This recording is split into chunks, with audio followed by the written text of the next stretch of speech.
So jamaa, sikizeni mazee, one thing nimejifundisha katika hii dunia mazee, ni hata ukafanya nini, hata ukafurahisha watu vipi, hata ukaishi vipi, lazima tu watu wataongea, lazima na hakuna mtu anaweza furahisha hii dunia isipokuwa wewe peke yake.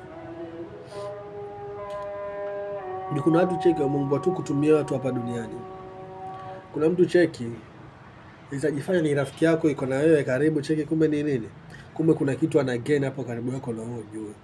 Ile siku uta realize, uamue sasa cheki wataka kumweka kando, hiyo ndio siku umeanza kuitwa mbaya.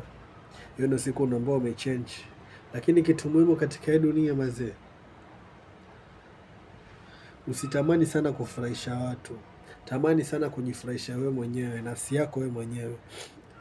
Ulikuja hii dunia peke yako na utaondoka peke yako. So before furahisha mtu mwingine, make sure you are happy, uko sawa. Na watu jua tu lazima watabonga. Ukiishi maisha fresh watabonga. Ukiishi maisha mbaya watabonga. Ukilala njaa watabonga. Ukiwa umeshiba watabonga. Ukivaa fresh watabonga. Usipovaa fresh watabonga. Sasa binadamu hawaeleweki.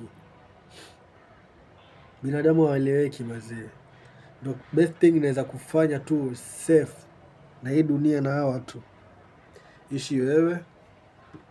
Make sure each and every day unafanya mambo yako polite, usumbuani na mtu. Make sure pia unaishi na watu vizuri. Hiyo ni kitu muhimu sana. Leo ni mimi niko down, kesho ni wewe uko up. Kesho ni wewe uko down, ni mimi leo ndo niko up. Kama niliishi na wewe vibaya leo, kesho utanisaidia. Na kama kesho jana mimi niliishi na wewe vibaya, kesho nyingine sitakusaidia. Ni hivyo katika dunia. Katika dunia tunategemeana. Mimi siwezi bila wewe, wewe huwezi bila mimi. Si mchezo.